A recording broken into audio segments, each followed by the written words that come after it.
Awesome. Hello, everybody. This is Constance from Mysterious Galaxy. I am very excited. Today we have an awesome event for you. We have two amazing YA authors that many of you are very familiar with. We've got Jennifer L Armentrout, and then we also have Julie Kagawa. Woo! So I am very, very excited. We're here for Rage and Ruin. And then for Julie, we're here for two books. We're here for Iron King as well as for Night of the Dragon. So very, very exciting. I'm going to first go ahead and let you guys just tell everyone a little bit about your books. And everybody, don't forget, you can go ahead and sound off questions down below. I'm going to be collecting them throughout the whole event so that we can ask our authors at the end whatever questions that you have. And I'll let you guys go ahead and just do a little introduction about yourselves and your series and your books. Jen, would you like to start us off, or should I? You can start. All right. Hi, everyone. I'm Julie Kagawa. I am the YA author of the Iron Face series, the Mortal Rules series, the Talon series, the second Iron Face series, the Shadow of the Fox series, and coming soon, the third Iron Face series. So my books usually have magic and fairies and vampires and dragons, and I love writing fantasy and new worlds and mythological creatures and putting my characters through horrible times, and I'm really happy to be here. So thank you for having me. Yay! And I am Jennifer L Armentrout. This is Apollo. He is, he's That's ready. Not fair, Jen. You can't introduce a dog. It's not fair for the rest of us. He's biting me off screen right now. So I'm like, see, he's like, I need a nap. So I am here with Rage and Ruin, and that is the second book in the Harbinger series, which is a spinoff of the Dark Elements. It deals with gargoyles and demons and angels and bears. I feel like it's no bears, but I always feel like I need to throw that out there. I'm also the author of, the Lux series, Covenant, Titan, Origin series. I feel like I'm forgetting some YA series there.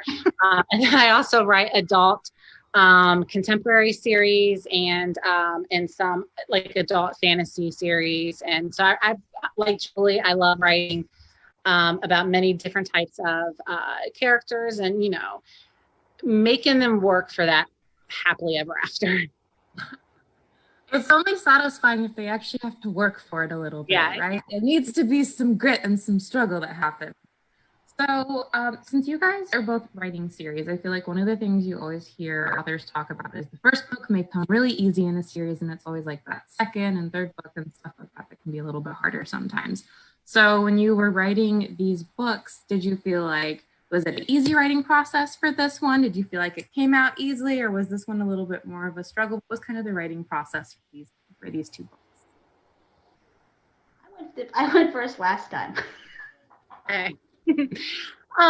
So for me, writing the second book in the series is always the hardest because I feel like you always, there's that fear of sophomore slump, which, some people, I think that's, for your second book ever, but also I feel like that occurs with a series too, where, you have to not only, like when you're reading a second book or a third book, it's like you have to remind the readers what happened in the previous book, or even sometimes, as Julie knows, with the spinoffs, can you hear the dog in the background?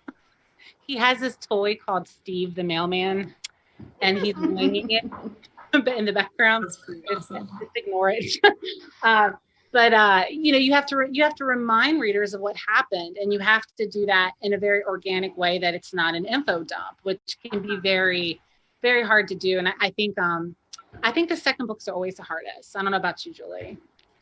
Yeah, I tend to agree. The first book is usually all about discovery and introductions, and here is the hero or heroine, and here's the world, and all of these cool things happen, and you can introduce the world and you can world build, and then the book ends. And then the second book, the third book is the big finale. If you're writing a trilogy, the big finale happens, and everything leads up to the final battle, if you like final battles.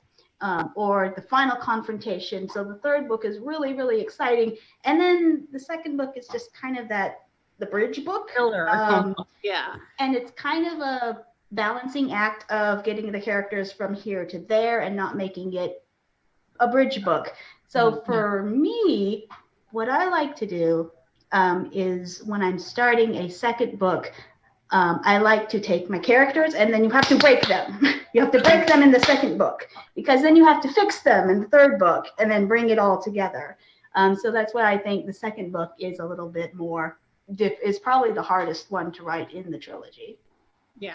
This is where you really get to be sadistic to them, though, and you get to do all of the horrible, horrible things where somehow. And if there's a romance in the second book, it always seems they inevitably break up in the second book, or something terrible happens to them, or there's a horrible misunderstanding involving a third person. And Jennifer, you know about this, right? Yeah. Well, and I mean, I think like you said, it's. You have to, I feel like you have to go into the second book being like, this is not going to be filler, right? This isn't going to be a filler book. So, and you may know how the series is going to end. And I think sometimes like that second book can fall easily into that trap of being, there really is no like a singular plot for the book. And, instead of you're working towards the overall plot of the series. So you have to, I think, you have to really pay attention. Are you multitasking? You have to really pay attention. Have an arm workout while you talk. I know, right? Like, I have like one really lean arm, and then I was like. So one of the things I know that I love, and that also a lot of our readers love, we love our non-human characters in books.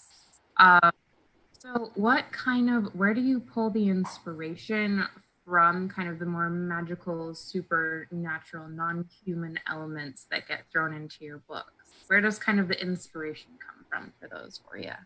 I love mythological creatures, and I try to take the mythological creature in my books and make them human. And a lot of the character arcs and the character developments in my books are, this is a creature that's not entirely human, but it has to realize what human really means, what being human is all about. So if you like, Megan in the Iron Face series is half fairy. Ember in the Talon series is actually a dragon, and she struggles with these human emotions that she thinks dragons aren't supposed to have. And I love taking the mythological creatures and just giving them all of our human insecurities and problems and making them go through that, because I'm a sadistic author.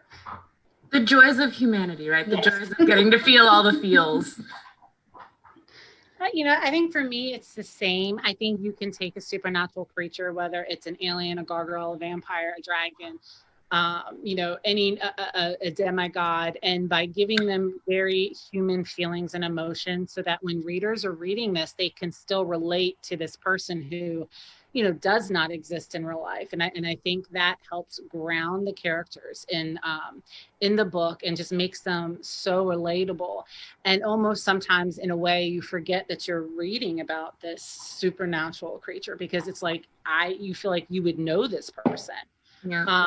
For the dark elements and the Harbinger series, there's one source of huge inspiration for me. And a lot of people probably never even heard of this show, I think, until like Disney Plus brought it back. It was on for like, I think, one season, and it was a cartoon called Gargoyles. And back in the 90s, yes. I loved gargoyles. Yeah, I think wasn't the main one. I think his name's like Gareth or Goliath. It was Goliath. Yeah. Yes. And then he had the female friend who I think was like either a detective or something. She was human. Yeah. Yeah. This is weird. Okay. I was a kid, but I still was like rooting for them to get together, even though I was like, because they were legit gargoyles, and so I was like, I don't know how this is gonna work. But it was one human. They were right. They looked human. So human. Stranger things have happened, I'm sure. And my favorite character was Demona. Yes. I loved Demona and Brooklyn, and I was secretly hoping that Demona and Brooklyn would get together. Well, see, and that's, I mean, see you, so a lot of people, like when I first did the Dark Elements, they had not heard of that cartoon because I really think it was only on for like a season. I don't think it was on very long. I think it was like in the 90s. 3 seasons. Yeah. And so it was, you know, something from a long time ago, but then Disney Plus brought it back. Oh, Gargoyles On is the so streaming good. service. Watch Gargoyles. They're awesome. It's an awesome show. And so that's where I always became obsessed with Gargoyles in a sense. Nice. And then I'm just going to go ahead and throw this question in right now that we've gotten from someone, but it ties into what we just talked about. What is the favorite type of creature you've ever written? I feel like that's a hard one to like pick a favorite. That's a one. Oh, yeah. Okay, good. That's a one. I have 2. All right. I have 2 favorite mythological creatures. One is a dragon, because dragons.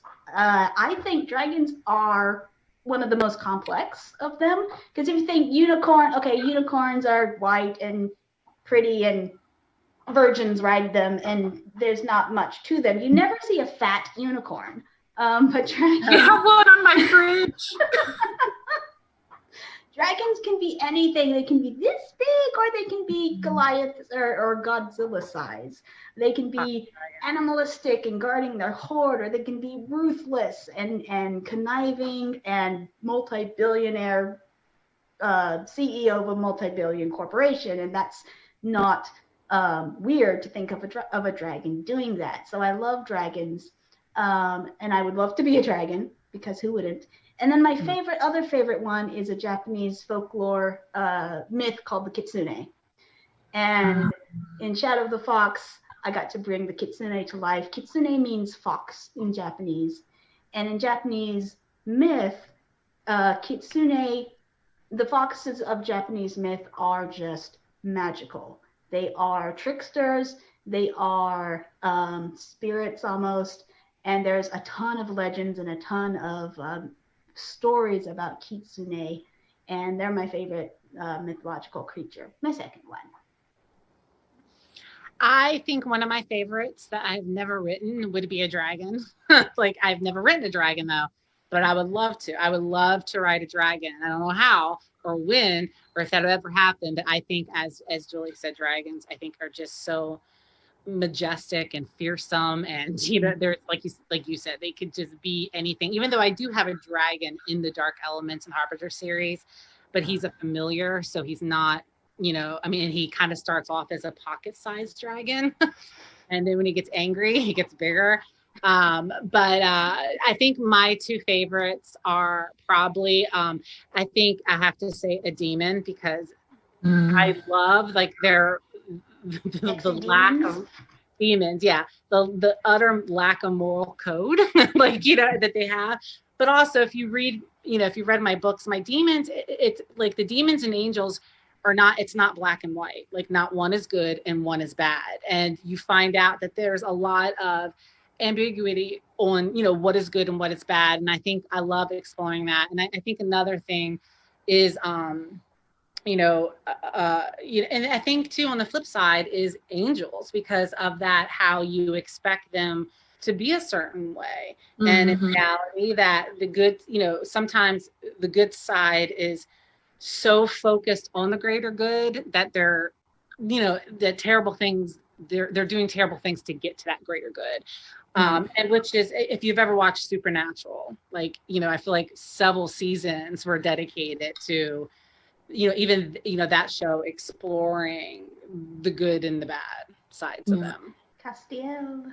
And I think that's too, Love Castiel. I think too, that's like, it's another reason why there's something really cool about writing about supernatural creatures, because we give them the humanity, but then you also have these fun little loopholes where you love what they do as characters in books. Sometimes we do recognize them as bad, but if you ever met them actually in person, you'd be like, oh no, anything to do with you. Like, but as a character, you're like, yes, you are who I'm rooting for. Well, I have this one character that a lot of my readers love. It's Damon Black from the Lux series. And and he has been like a fan favorite since 2011, it seems. And I've always said this though, I was like, if you met him in real life, you would punch him right in the freaking throat. Like, Yep. just be like, get out of my face. And it's, I think it's like you said, it's funny that, you know, reading about some of these people, you'd be like, oh, it'd be so cool to meet them. And then I think, but in reality, you probably would want to straight up murder them. Yeah, It would be an automatic throat punch. I have a character like that too in the Immortal Rules series. Everyone thinks he's the funniest guy. And when I started writing him the second book, I knew he was going to be a big part of the second book, but he was a villain in the first book. And I knew, I'm like, all right, how am I going to make this guy likable? So, you know, people actually want to read about him because he's an actual character now. I'll make him funny and sarcastic. Mm-hmm. And it worked. Everyone loves him. His name, it was Jackal from the Immortal Rules series, and he's a vampire, and he's a sarcastic little jerkwad. And people love him. And I was like, you know, if you met him in real life, he would eat you. And you wouldn't want to you wouldn't want to be anywhere near him. So it's really, really amusing that people love him so much. I'm sure you have characters in your books like that too. Yeah. I think sarcasm is the jerk's best weapon of likability in almost all narratives. We want to fix the bad boy. No, this one would just eat you. It's okay. You're like, no, he's bad. You would not survive long in his presence. And so a question that I always like to ask about books is, we kind of touched on this because it was the second book, but if there was anything in particular that was challenging about writing this book, like a specific scene, if it's not a spoiler, something kind of along those lines, or a specific element of it. And then the other half of that is I like to also ask, what in particular gave you the most joy about writing this book? Well, I'm going to talk about Night of the Dragon because it's my latest one. So what was the hardest thing about writing Night of the Dragon? The ending was the hardest, and the hardest thing, and the one that brought me the most joy, because if readers have read Night of the Dragon, they know how it ends. It was joyous to me because I was thinking, this is going to make everybody cry terribly, cry buckets. So did you have one of these little moments when you were doing it? But I knew I had to nail the ending, or it would come off as very melodramatic and very without giving spoilers, things happened for a reason, and I didn't just kill off somebody for shock value. So things had to happen for a reason, and those things had to have meanings, and the sacrifices that were made had to have meaning and purpose, and I wasn't just doing it for shock value or for sadness or for tears, but I actually had this ending in mind from the very beginning. And getting everything just right and everything just perfect was both the most challenging part and the one that brought me the most joy. Nice. My hashtag is, your tears feed my muse. So I will stand by that statement. They're very much two sides of the same coin a lot of the time. It's true. I think my most challenging and the most joy is the same thing. For me, it was, writing about Trinity and her having the same degenerate eye disease as I do. It gave me joy because I was able to, expose people to, a rare disease that a lot of people don't understand. Like they think when you have bad vision that, oh, well, I wear glasses, I have bad vision too. And it's like, no, there is a whole world in between the seeing, the bad vision, and then the blind. And it's, there's a lot of areas in there. And I think being able to, explore that, and in a way, it helps people who are not dealing with the same disease, but are dealing with other struggles. That has been one of the greatest things, that the emails I've gotten from people who, they don't have any vision problems, but they have other physical challenges or, mental health issues, things like that, where one thing they really enjoyed was that Trinity's, this wasn't the sum of who Trinity is. And because I'm not the sum of that. Yes, I have this disease, I'm losing my vision, but that's not who I am at the end of the day. And I think, that brought a lot of joy. It also was a challenge because having to describe it in a way that people would understand and recognize what the vision challenges were. I was doing another one of these videos and the person was saying that they didn't realize, how much you rely on your side vision until you're reading about someone who has tunnel vision, and how if someone comes from your side or reaches to touch your face, you won't see that until that hand is like right in your face. And I think another one of my challenges was one of the things that in the second book, Trinity's character really opens up with how hard it can be to, ask for help, to accept help, but also how hard it can be to even talk to other people who share the same challenges.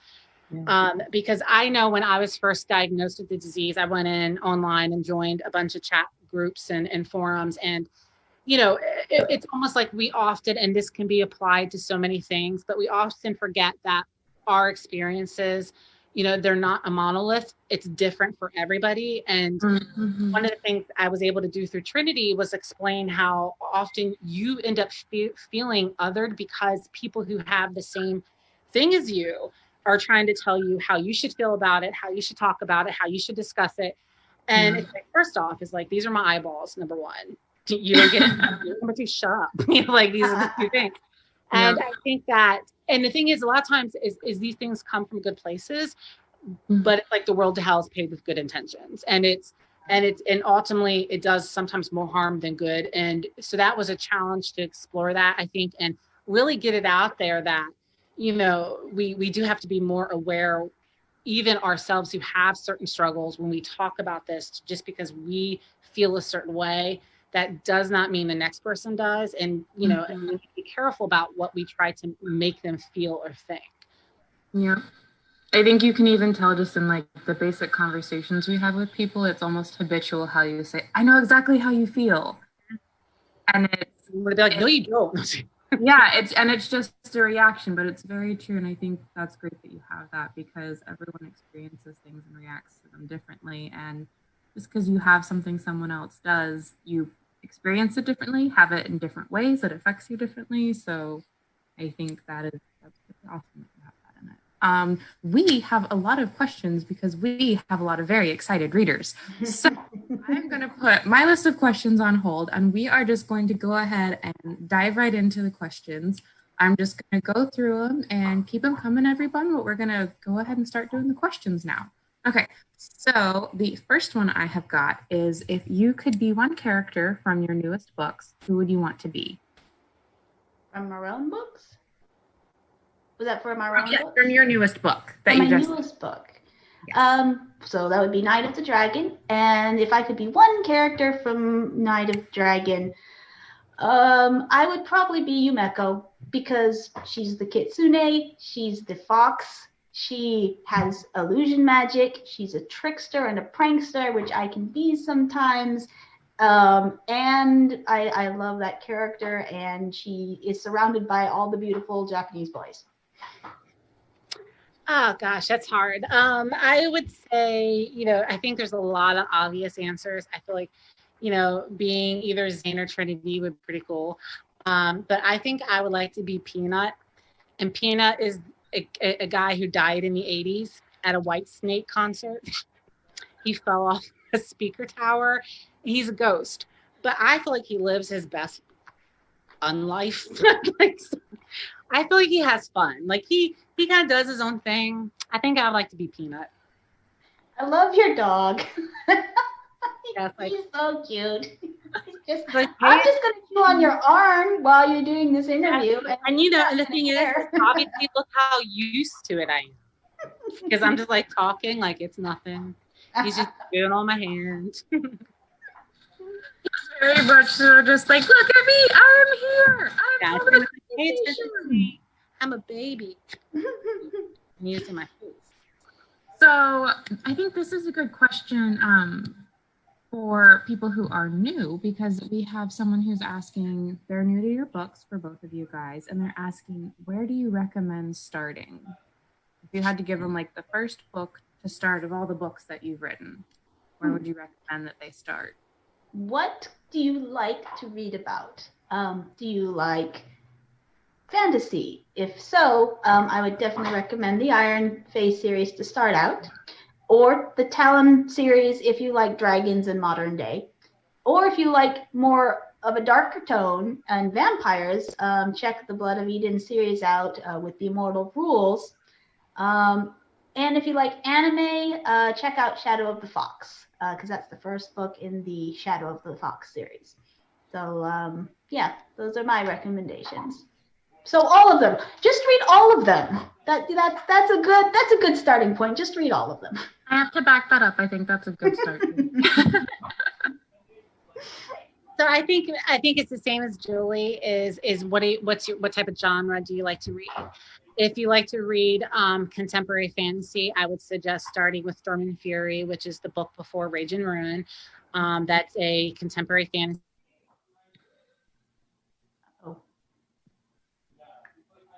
Uh-oh, technical difficulties. Jennifer, are you there?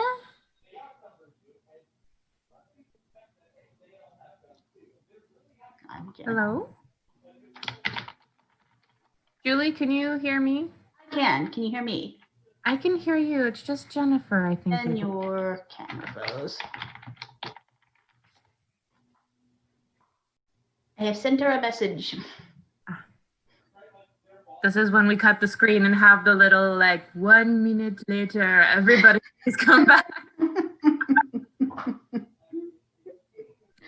You know, the internet is very, very fickle right now. No.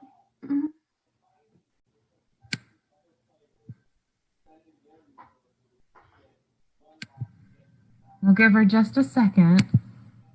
And then...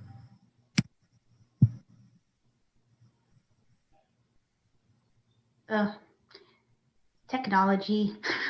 Right, I know. I feel like that's one of the things, I'm sure everyone out here can relate to it as well, like with working from home and being home. It's just like, you really realize the joys and also the limitations of technology. It's like, Can't live with it. Can't live without it. And you become so reliant on it. Like now I'm just like, wait, I lived 14 years of my life without a cell phone, and I did not feel like I was missing it. If I lose my cell phone, it's like, my arm has been cut off. Where's my phone? I know.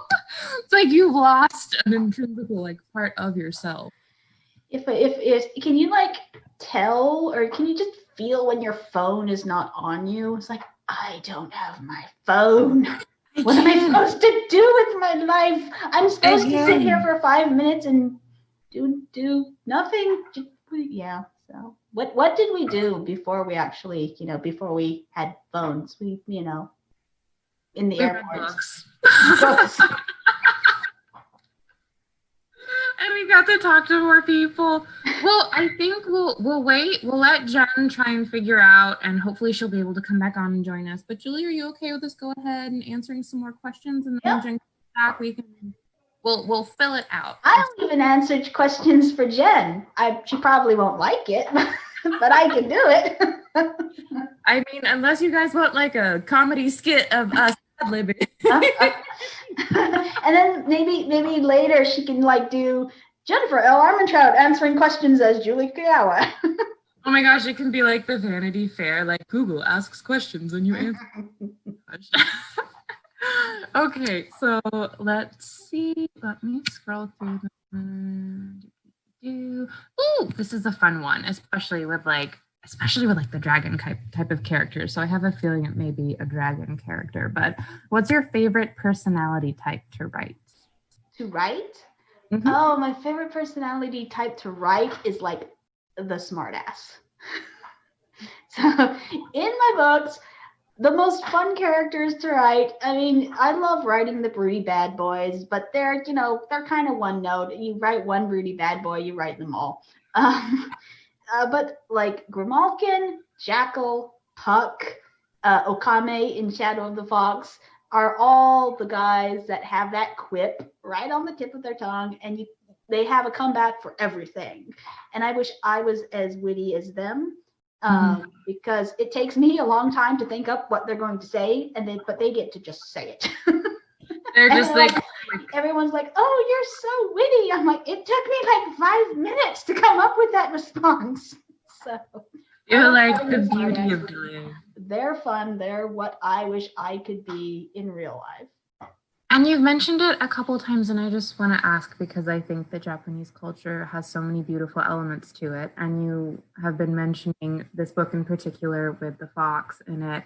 Could you tell us a little bit more about the Japanese culture and where you pull your influences and kind of like the background and history that you have with them? All right, so let me tell you about Japanese folklore. Japanese culture is beautiful. Japanese folklore is bizarre. It is weird. There are so many odd, crazy, strange, bizarre creatures out there. Like, I'll just pull one out of a common one. A common one is the tanuki. So tanuki is it's an animal that's native to Japan, and it looks kind of like a raccoon, but it's really not a raccoon. It's called a raccoon dog in some places, but it's a tanuki. It's this little raccoon-looking thing with a ringed tail and a mask and everything, but it's not a raccoon. And in Japanese folklore, tanukis they're these jovial, funny creatures, and they love sake and they love food, and you can actually find statues of them at restaurants and bars. Tanuki is it's kind of a goodwill, come in, come try our food. So they have these tanuki statues. If you look at a tanuki statue, but you will notice they often are portrayed with a hat, like one of those cone-shaped hats. Mm-hmm. And they often will have a sake bottle because they love to drink. But if you, all right, and if you look a little closer, you'll notice that they have giant, for lack of a better word, testicles. They have giant testicles. Welcome back, Jennifer. Hi, Jennifer. We're talking about giant testicles. So they have a huge scrotum sac. And in Japanese culture, the huge scrotum represents wealth and prosperity and all of that fun things. But not only that, the tanuki can also do magical things with it. Like there's a cartoon called Poco Poco. I can't remember the name, but it was about a clan of tanukis. And in this cartoon, these tanukis would take their sacks and like put them over their heads and use them as parachutes, and they would like fly around. And they would go up against this army of humans that were trying to destroy their force, and they would just have and they use them as like clubs. They just have these. I'm going to stop talking now because I feel I'm digging myself into a very strange pit. But that's why I love about Japanese culture. It's hilarious because it's fun and bizarre. Well, and everybody's leaving. Bye.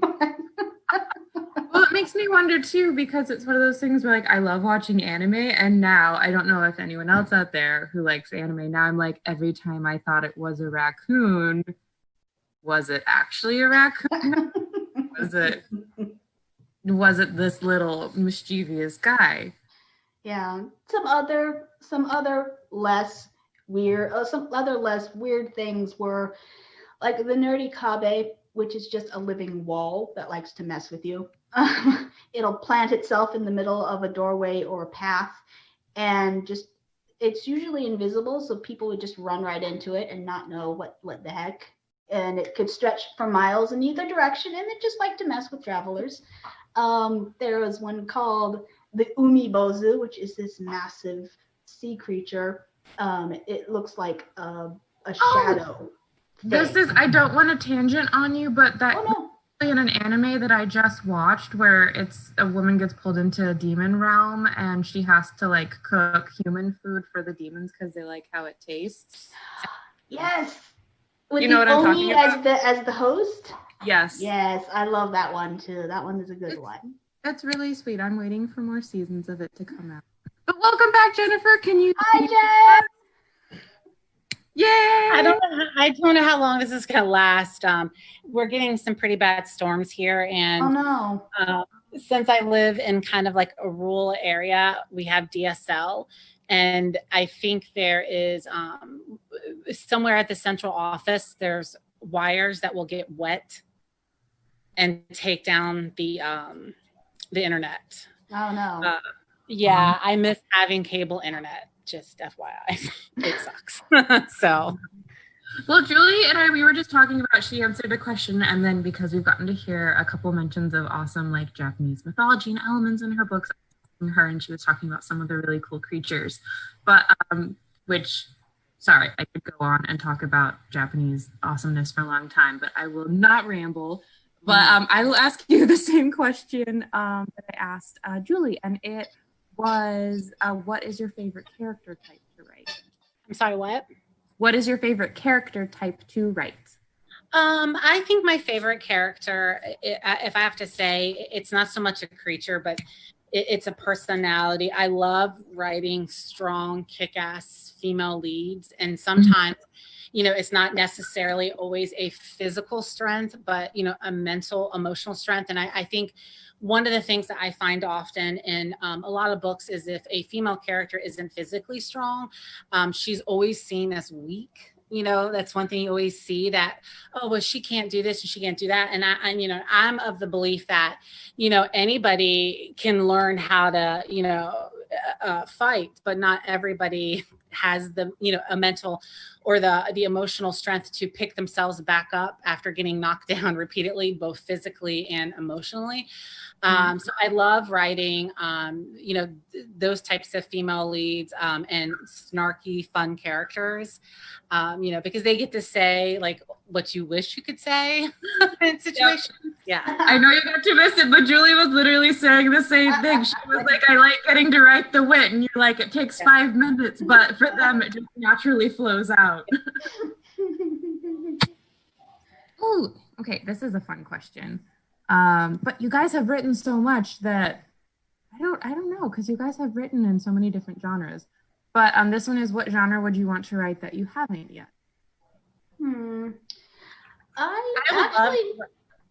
Go ahead, Jennifer. I didn't mean to. Well, good. No, go ahead. Okay, so I would love to write I would love to be able to write contemporary. I've tried before, and I'd be going along in my lovely contemporary story, but then a vampire shows up, and that can't happen. So because I've tried it a couple times in the past, and I just keep adding strange creatures, I would love to write a contemporary story, but I have come to the conclusion that I am a fantasy writer through and through.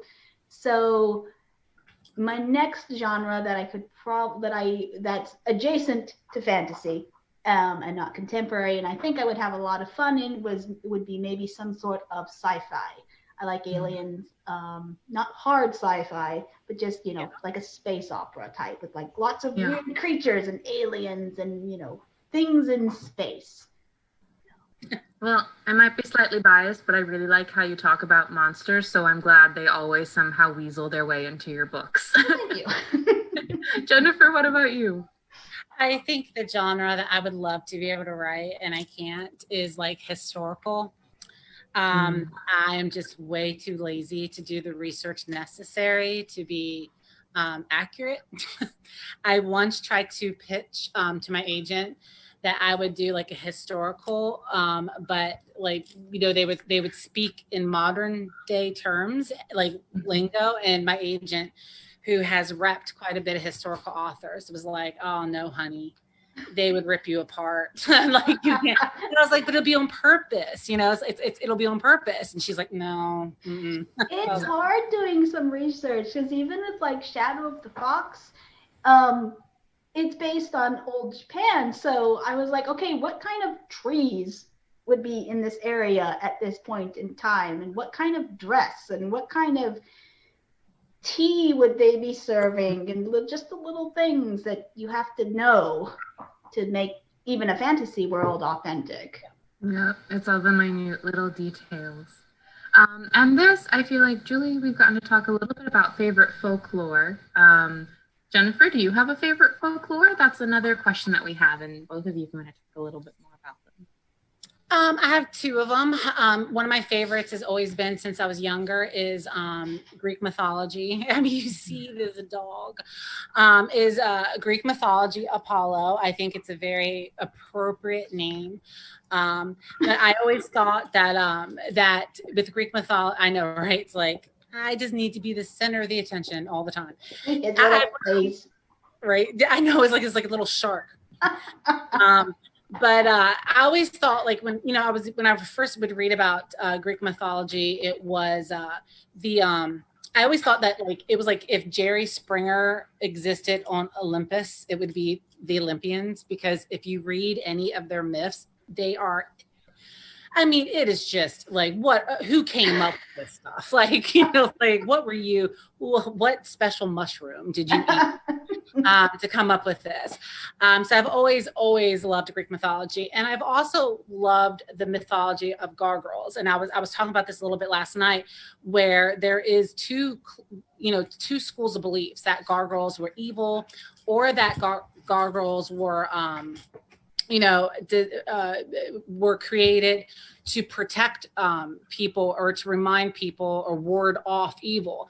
And I think it's very interesting. I mostly side on that side of the school belief. That's why you often see them on churches, is because they were there as a ward against evil. And I find that something that would be considered grotesque and frightening is actually was for good. And let's see. Julie, did you want to add anything about any cool Japanese folklore or anything else? I could tell you a story about another really weird Japanese monster. Bring it on. All right. So this is a monster that I wanted to add into the Shadow of the Fox books. Couldn't find a way to stick it in there. So imagine you're walking down a dark road at night, and it's probably raining, because that's how all these stories start. And you see this mysterious figure on the side of the road. He's wearing, long kind of robe or coat and a hat. And, you get closer. And he doesn't do anything. You get closer, he doesn't do anything. When you're almost up on him, he spins around, bends over, throws his coat up, and shows you the giant eyeball in his anus. What? That's where the story ends. Going the whole time, I was like, this just sounds like it's going to a bad place. And that's where the story ends. You just run away screaming, and he disappears. And that's the Japanese. I told you, Japanese folklore, some of it's a little bizarre. But what's the point? Like, there's no point. Oh. There's only like a couple of legends of this monster, and it's all just a sighting of him, and that's what he does, and the people run away screaming, and that's all you hear. I think, Jennifer, to go back to what you were saying, what magical mystical mushrooms were yeah, right? And so I know mythology can be a very big source of inspiration. This is another question that we have, though. And this one is, how did you come up with your story plot? So beyond mythology, since we've gotten to talk about that like a good bit, do you feel like, is it characters, or will it be something random that you encounter that kind of will like trigger the spark for a story, or kind of how do you normally get that first little ember? Well, for me, it is really random. I mean, it sometimes can be a commercial, a song, a TV, something happens and it triggers like this idea. But for me, it's very, very random. And there's always been like certain types of mythologies or supernatural creatures I've always wanted to write. So they're always in the back of my head. And then someday, for some reason, something will just happen that will trigger this idea. And then it just goes from there. I mean, I always find, like, when people ask, like, where do you get your ideas? It's like, for me, it's one of the hardest questions to answer, because it's often the most boring, I feel like, question to answer, because it's, I don't know. Like, it's just they spin. And often when I sit down to write a book, I don't even know what the full story is going to be. I'm not a plotter. So it's like, I'll have a general idea of a plot, but the story, the creatures, the mythology changes as I write. It's just the beauty of the writer's brain. Mm-hmm. Yeah, I agree with Jennifer. It's like, it comes from anything, music, movies. For me, a lot of the inspiration for books I get from video games and anime. A certain character or a certain setting will just spark an idea, especially characters. I get a lot of story ideas from characters. And so yeah, I'm very drawn to characters in the anime and the video game scene. That's where I get a lot of my story inspiration. And it really comes from everywhere. So if you have an idea, and it's just a seed of an idea, you don't have to have the entire plot plotted out. If you just have that seed of an idea, write it down and, noodle on it a little bit and see if something comes of it. Yeah. And for both of you, so one, we have a shout out for the Lux series with exclamation point. And then, so this is going to be for either one of you. Do you guys have any movies or anything that you can talk about coming for any of your series? I don't know if you guys noticed, I just hid his toy very smoothly. I was like, oh, shoot. He's very, very sly, very sly. God, he's coming back. I have a movie that was going into production in March. I believe it was supposed to start production on March the 23rd. Yep. Yep. We know what happened there. And so, and the funny but worst part of it is the actress. She kind of had light brownish red hair, and the main character has very red hair. So she had just went and got her hair done. And the director had sent over a picture, like, to everybody, saying, here's your Ivy. And she looked amazing. But, at that point, the virus was starting to spread. And I'm looking, because they were supposed to start filming in New Orleans. The director had already been there. Mm-hmm. And I'm like looking at everything like, oh, is this really happening? And then I think it was like a Thursday night or a Friday night, I saw a phone number come up from, I think it was like Los Angeles or like one of those hot, like, numbers that and I just knew. I was like, yeah, they're shutting it down. Wow. But I was told, interestingly enough, that it is better to shut down before it goes into production, because it's so hard to ramp that back up if it shuts down in the middle of production. And as a creator, I understand that. If I have to stop in the middle of a book for God knows how long, and then suddenly go back to it and get back into very difficult. Yeah. So I'm hopeful. They I see that filming is supposed to open up June 12th, I think I saw on the news. Not for me, I don't know, but I saw something on the news, and I have a feeling, I could be completely wrong, but I have a feeling that you're going to see probably a big rush this summer to make as much as possible. Yeah. But I don't know. So cross your fingers. But that's Wicked. And I don't even know if they'll film if they're still going to go back to New Orleans. Because I know they got hit pretty hard with the virus. And so it was like, I think the production start date was like the 24th or something, and I was like, oh. Well, nothing for me. No movie productions in the future for me. But congratulations to you, Jennifer. I'm hoping that it will pick up and they'll, start filming. That's really exciting. So congratulations there. Thank you. Thank You'll you. need to dye your head red all over again. I can imagine. Yes, because you know, Will they ever find the perfect shade again? oh my God. And she looked so, I mean, it looked so natural. And of course it's red. And if you've ever dyed your hair red, you know, that stuff is going to come out within 5 minutes. Yeah. And, you know, and I was like, oh, that poor girl. You know, she looked so happy in her picture. And I was like, oh man. And she has really long hair, so I can only imagine how long that took. How long it takes to like dye all that? Yeah. I can sympathize. I have hair that's about down to my hip, and it's a long process. It is a long process. So we are getting a little bit close to wrapping up, and I know with time differences and everything, it might be later for you. So we just have a couple more questions. A good one is always going to be, what are you guys working on next? Any new series / continuation of series? What can we be looking for next from you guys? Well, I am working on the next Iron Phase series. And this one is, the first book is called The Iron Raven. And it is, for the first time, it's Puck's book.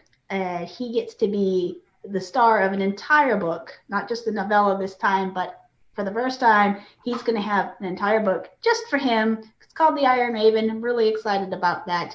And there may or may not be rumors of a love interest. Not saying anything, though. So excited about that book. Thank you. For me, I have been working on the final book in the Harbinger series, and I've been super excited. I mean, and I don't consider this so much a spoiler, but you know, one of the and this is such a weird thing to say out of context. So if someone like recorded me just saying this part, they would be like, "What is wrong with you?" But I've always and am so excited to actually write Lucifer. Lucifer's a fascinating person to write about. Like, they made an entire TV show out of him. Right? Yeah. And, you know, and the thing is, everybody keeps asking me, like, "Oh my God, Jen, you have to watch Lucifer." And I'm like, I can't. And I can't watch that yet because I'm getting ready to write him. And I don't, because you get unintentionally influenced by things you see. Or sometimes British snark. Right? Yeah. And then, or it's like, you've already written something and then you see something and you're like, oh my God, what? You know, you're just kind of like, that's, you know, it's very similar.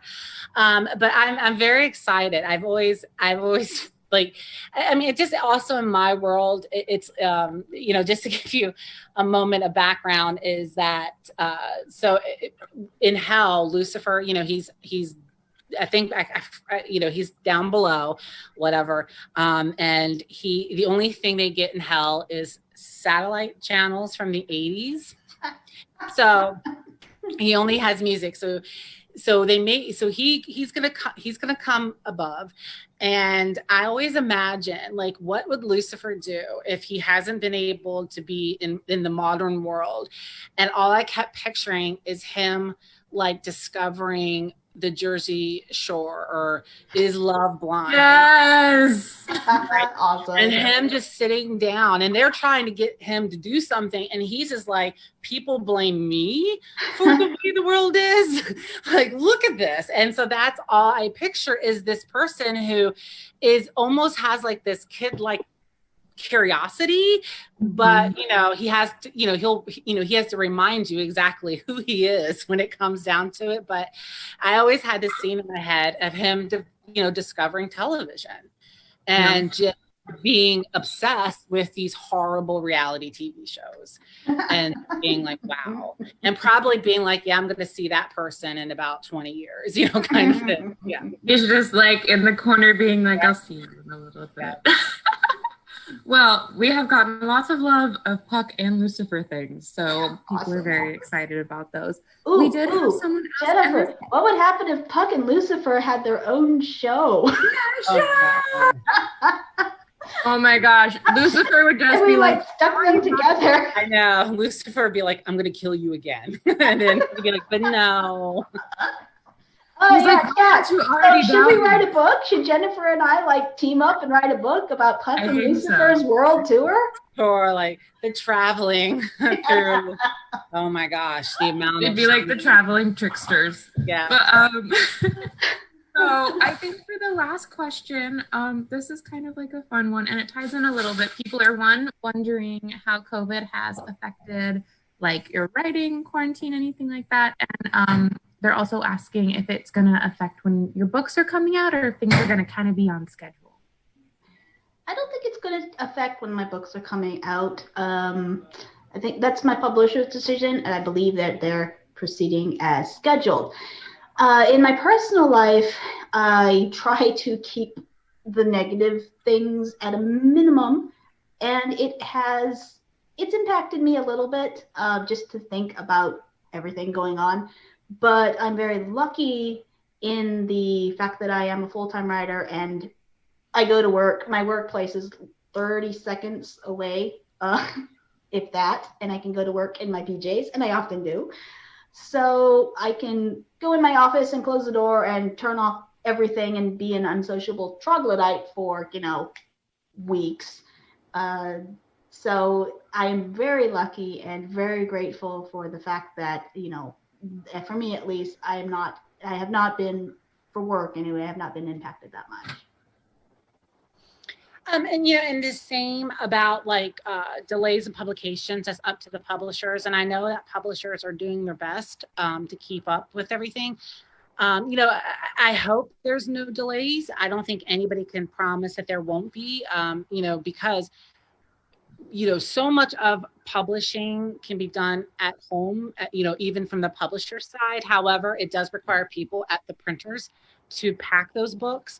I do know that some printers had to shut down at some point because of things. So, it's just, cross your fingers. But at the same time, if it happens, it's, if they decide to, they have to shut down something, it's for the better of people. So I just hope that we all understand that if it comes that one day. As far as affecting quarantine affecting me, I will admit, this is just a normal Wednesday for me. I work from home, but also because I have that degenerate eye disease, retinosis pigmentosa, I can't drive. I haven't been able to drive in probably 4 or 5 years. So when I'm home, and if there's not someone home to take me somewhere, I live in West Virginia. I don't even think we have an Uber yet. And if we did, I would not take it. Just FYI on that one. You end up on the back of like a freaking tractor, probably. But it's so I'm home all the time, and I'm stuck home all the time. And so when people first started being like, "Oh my God, I can't go out," whatever, and I'll admit, at first I was kind of sitting back like, now you know how it feels to constantly be, you feel like you're trapped in your own home. And there was a period of time for me that it took a long time for me to not be like, I'm bored, I'm going to go to Target, kind of thing. Mm-hmm. And it took a lot for me to get used to that. But I will admit that once I got past the immediate kind of like, well, now you know how it feels, there was this period of time, and there still is a bit, but it's where it's like you were, and you still are, but I think when it first happened, more so, like you worried about things you never thought about before, like touching your mail, your groceries, like, because things were happening so fast and no one knew. And I have always had a very morbid fascination with viruses and plagues. And so people who know me can confirm, I called it back in January when I saw the news. I was like, guys, I said to my friends, we need to pay attention. They don't know what this is. It has to already be here. If it's spreading that way, it's here. But at the same time, there became that almost surrealness that you couldn't believe that you're like, this is really happening. Like, everything is shutting down, people, it's just, I think there was that period, but also, I feel like, I feel like humans are amazing at adapting quickly. And I feel like, I think we're already starting to adapt. Like if we could just get people to wear masks, that would be great. And then things would be better and quicker. But I feel like we're starting to adapt already. And I feel like it'll be interesting to see how things change, especially for the people who are working from home with no problems. Why would they need to go back to an office? You know what I mean? Like, if they didn't want to, kind of thing. So I think it'll be interesting to see what permanent changes come from this. Very much so.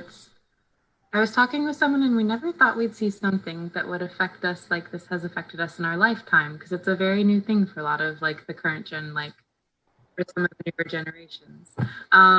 But and here's the thing too, it's like, because of my fascination with it, many scientists have said this day is coming, right? Mm-hmm. And I knew that day was coming, but I did not think that day I would see it, you know. Yeah.